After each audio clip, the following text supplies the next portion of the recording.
Get ready to change your art forever with these 6 super tips.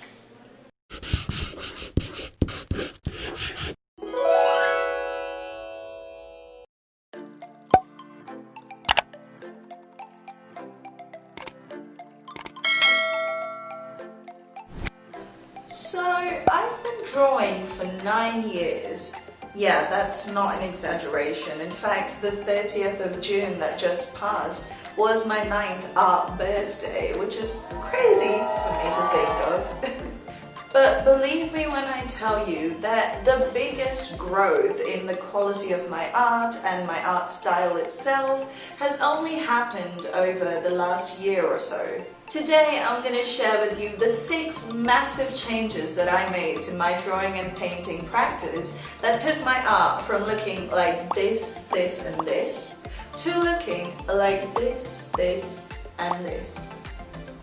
As always, if you like this video, then make sure to give it a thumbs up and hit that subscribe button down below. You know how we do it around this part of town, yeah.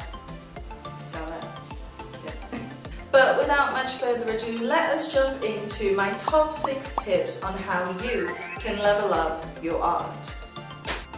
So as I share these tips, we're going to have a speed painting going in the background. I know you guys love a good speed paint. So anyway, let's jump right into the list.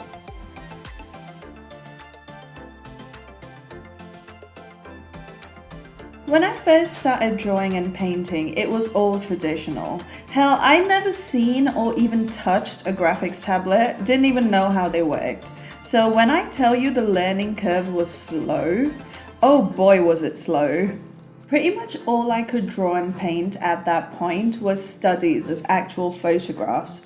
Not original work, not concept art, just a literal copy of what someone had photographed. I only really began to explore core art principles and skills after I got my first Wacom tablet, and that was like 5 years after I started drawing. The biggest thing that changed though was that I was no longer afraid to make mistakes. Because you see, art materials can be expensive.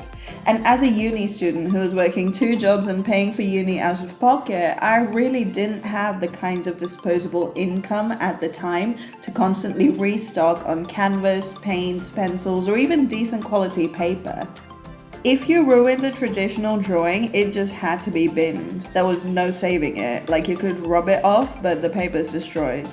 So if I'm trying to save money and I couldn't be sure if a drawing would work out fine, the obvious solution for me at the time was to just not draw. And obviously that's not going to improve your art skill if you're just not going to practice. So instead, I said, you know what? Instead of spending hundreds of pounds on art stuff and not using any of it, I'm going to save that cash and get a cheap drawing tablet instead. Because guess what? You have tons of amazing free software to help you practice. And if a digital sketch or painting doesn't work out, all you have to do is hit delete and start over. And these days there are so many affordable beginner tablets, it's unreal. So save up some money, go digital if you haven't already. Trust me, it will change your game.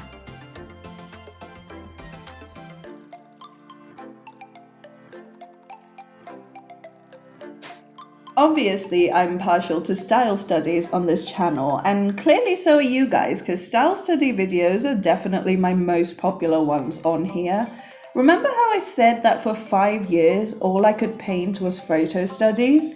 While those were certainly helpful in understanding how to add dimensions and values to a painting, I can honestly tell you that the biggest accelerator for my art was to study other painters. Not photographs, but actual paintings that other artists have made. Why? Because while photographs can be beautifully composed and perfectly color corrected, original art takes that a step further with stylistic proportions and dramatic lighting and just generally unique artistic choices. No matter how revolutionary they are, stock photos are usually limited by the laws of realism. Sure, you could photo bash it into something cool, but when it comes to direct studies, there is only so much we can learn from photographs. With someone else's art, however, the possibilities are endless. Now, bear in mind, this is for learning. Please don't go about copying people's work and sharing it as your own. That's not what I'm promoting here. I never would. But as a learning tool, nothing will help you more than studying your favorite artist's work. I'm gonna shamelessly plug my style study videos here and feel no embarrassment about it because there is so much to learn from them.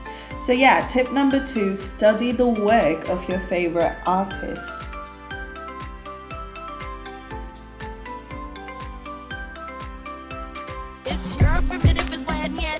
I don't know why I never used this one for years and years and years, because it literally changes your entire perspective, and that is to flip your canvas. If you're working digitally, this is just a simple keystroke. For me, I've kept it on like shortcut Control F to flip the canvas horizontally. If you're working traditionally though, just pick up your drawing and take it to a mirror. What will this do? It will make any errors glaringly obvious. You see, our eyes are surrounded by muscles, and it sends information to the brain. Muscles get tired really easily, and the brain is extremely adaptive. You'll know this if you wear perfume, right? Your nose just stops detecting the scent of it after a while because your brain has adapted to having it around. Similarly, when we've been staring at a painting for a long time, hours at a stretch in some cases, the brain pretty much adapts to it. So you can look at it, feel something is slightly wrong, but your brain can't point it out because it's gotten too used to the painting looking the way that it does. The quickest way to solve this is to look at a mirror image of your drawing or flip the canvas digitally. Now your brain has to start all over and doesn't have a preconceived idea of what this mirror image should look like. So if there are any errors in your painting, it will catch them out instantly because it's basically a fresh image, right? Try it yourself, I promise you this will change your life. Before we dive into part 2, I want to give a quick shout out to my Patreon page where I'm going to be sharing most of my new art from this point on. As my patrons, not only do you get early access to every one of these videos, you also get to download the art from each video, including this one, and even wallpapers and printable versions that you can have on your PC or your phone or even up in your room. Plus, I share some cool fan art and behind the scenes posts, as well as Patreon only paintings from my own personal art collection. Your support would mean the whole world to me, and it helps me keep making all this fun content for you. So check out patreon.com/SrishCreate, link is in the description. Alright, back to your regularly scheduled video.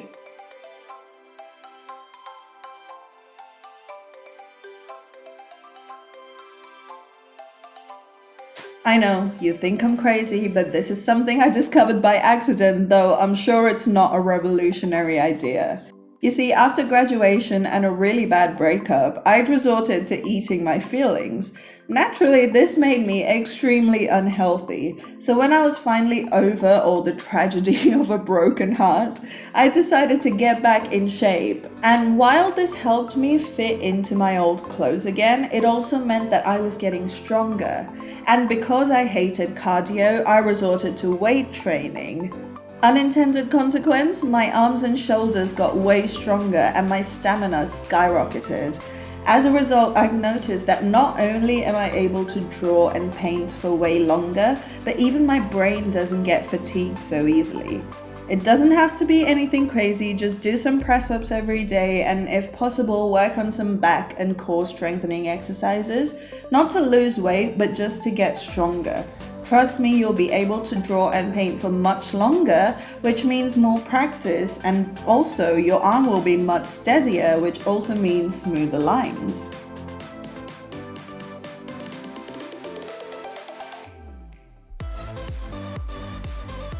At least once a month, I pick a day, usually a weekend, to revise the basics. I do some drills, some lighting practice, perspective work, and body proportion sketches.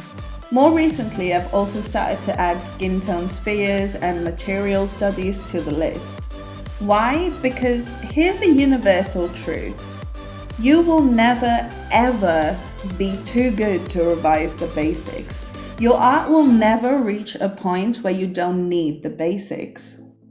Yes, it's not as exciting as painting a futuristic cityscape or sculpting a cyberpunk space princess in ZBrush, but this is just something you need to commit to. It's like how ballerinas have to do all the bar work and the stretches, even if they're about to perform Swan Lake. No matter how good you are, always make the time to revisit and practice the basics. This is non-negotiable.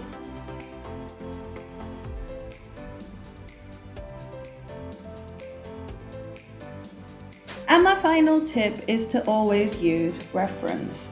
It seems so obvious, but just between the two of us, you and me, I have a confession. I was under the impression that what makes an artist really good is not having to rely on reference anymore. I was laboring under the misconception that if I just get good enough at painting, I'll never have to use another photo reference ever again.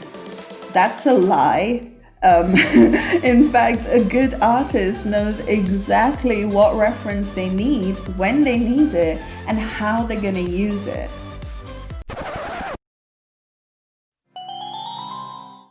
Actually using more and better reference. Sir? Can I have quiet on the set, please?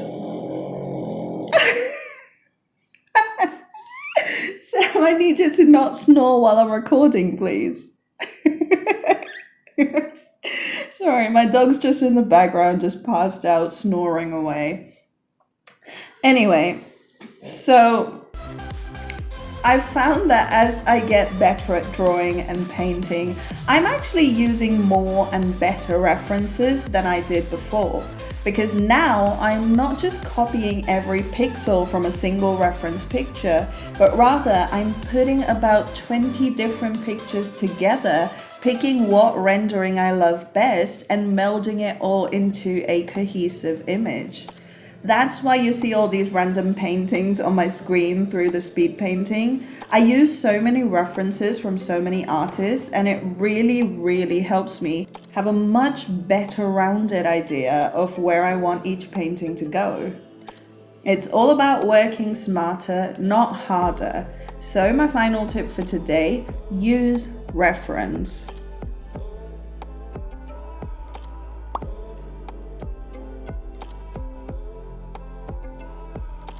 But at the end of the day, I don't just want you guys to watch this video, digest it, and then forget all about it. I want you to try these tips out and see for yourself if they actually help, because I know they helped me so much, and it would really be a shame if you didn't try them all. Let me know in the comments below which of these tips you already use and which of these you try out and how they work out for you. Leave all of that in the comment section down below. Besides, are there any cool art tips that you have that we can all learn from? Because you know I'm always here to learn from you guys. So make sure you leave those in the comments down below as well. So yeah, give this video a thumbs up if you like it. I am so grateful for all of you that subscribe and comment on my other videos. It really warms my cold little heart to know that we're all growing together as artists and as people. But yeah, thanks so much for hanging out with me today. I hope you've enjoyed it as much as I have, and I'll see you guys on the next one. Bye!